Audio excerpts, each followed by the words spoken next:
भाजप आणि युतीमध्ये या ठिकाणी जल्लोष पाहायला मिळतंय। येणाऱ्या स्थानिक संस्था निवडणुकीमध्ये अशीच परिस्थिती असेल का? बिहारचे कालचे निकाल आपण बघितल्यानंतर एक लक्षात आलं असेल की वोट चोरी हा जो काय फेक नरेटिव्ह सेट करण्याचा प्रयत्न राहुलजी गांधी आणि त्यांच्या टीमने केला होता तो सबसेल फेल ठरलेला आहे। कारण 65 लाख दुबार मतदार काढून टाकल्यानंतर देखील 2/3 मेजॉरिटीनं बिहारमध्ये NDAचं सरकार आलेलं आहे। त्याच्यामुळं नरेंद्र मोदी साहेबांना धन्यवाद दिले पाहिजेत, नितीश कुमार साहेबांना धन्यवाद दिले पाहिजेत। बिहारचं राजकारण आजपर्यंत जातीपातीचं झालं, यावेळी देखील थोडंफार झालं असेल, पण बिहारच्या जनतेनं नरेंद्र मोदी साहेबांना विकासाला समर्थन करतो, त्यांना आम्ही मतदान करतो हे दाखवून दिलं आहे। त्याच्यामुळं हे श्रेय नरेंद्र मोदी साहेबांचं आणि नितीश कुमारांचं आहे आणि NDAमधल्या प्रत्येक घटक पक्षाचा आहे। काँग्रेसचे अध्यक्ष असं म्हणतात की भाजपने त्यांच्या कार्यालयात आता पुढच्या वर्षी वोटिंग घ्यावं। स्वतःचा नेता 95 वेळा ज्यावेळी पराभूत होतो तेव्हा डिप्रेशनमध्ये अशी तशी वक्तव्य करावी लागतात। तर साहेब त्यांनी असं म्हटलं की मुंबईमध्ये काँग्रेस हे सोबत लढणार आहे आणि तिथला मेयर म्हणजे महापौर सुद्धा हा काँग्रेसच असणार आहे। त्यांच्या या अतिमहत्त्वाकांक्षी स्वप्नाला माझ्या शुभेच्छा आहेत। BMCवर मुंबई महानगरपालिकेवर महायुतीचाच महापौर बसणार आहे। इथं देखील महायुती होणार आहे, आम्ही महायुतीनं लढणार आहोत। पण काँग्रेसच्या महत्त्वाकांक्षेला मी खरोखरच दाद देतो।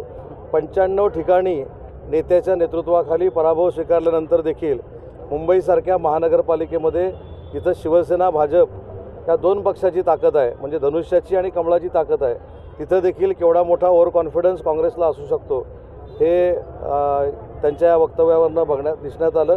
आणि हाच ओव्हर कॉन्फिडन्स देशामधल्या 95 निवडणुका हरण्यासाठी त्यांना कारणीभूत ठरलेला आहे। सर खेडमध्ये काय नाराजी आहे का? योजनामध्ये जशी योजना राबवली तशीच योजना बिहार सरकारनं राबवलेली होती आणि त्या अनुषंगाने शरद पवारांनी असं वक्तव्य केलं की असे पैसे वाटणं म्हणजे निवडणुकीसाठी घातक आहे म्हणून। हे सपशेल चुकीचं आहे।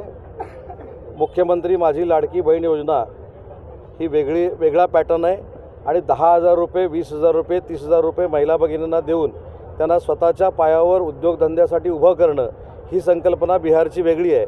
त्याच्यामुळं बिहारच्या जनतेनं केलेलं मतदान हे नरेंद्र मोदी साहेबांच्या विकासाला आणि NDAवर विश्वास ठेवून केलेलं मतदान आहे। साहेब इंटरेस्टिंग गोष्ट आहे एक अशी म्हणजे शरद पवारांचा निर्णय आहे म्हणजे मागच्या काही दिवसांमध्ये टर्न अँड ट्विस्ट राज्याच्या राजकारणात दिसले, तसं स्थानिक स्वराज्य संस्थांना देखील दिसते आणि वेगळी दिशा असते की स्थानिक स्वराज्य संस्थांच्या निवडणुकांमध्ये तुम्ही कुणाशी युती किंवा आघाडी करू शकता, तर तसं मोकळं रान मुभा जी आहे त्यांच्या नेत्यांना दिलेली आहे।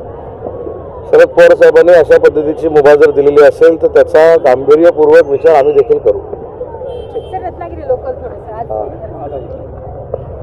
आज उमेदवारी अर्ज भरले गेले महायुतीकडून, तर किती अर्ज भरले गेले आणि महायुतीकडनं आज पहिल्या टप्प्याचे 15 उमेदवारी अर्ज भरलेले आहेत आणि 15च्या 15 उमेदवार आमचे पहिल्या टप्प्याचे निवडून देतील ही आम्हाला खात्री आहे। दुसरा टप्पा 16 तारखेला किंवा 17 तारखेला आम्ही उमेदवारी अर्ज भरू। 17 तारखेला 11 वाजता नगराध्यक्षपदाचा उमेदवार जो आहे त्याचा आम्ही अर्ज भरू आणि खात्रीला एक सांगतो की 15,000च्या फरकानं महायुतीचा नगराध्यक्षपदाचा उमेदवार हा रत्नागिरी नगरपालिकेवर जिंकून विराजमान होईल। खेडमध्ये नाराजी आहे का? अजिबात नाही। चला।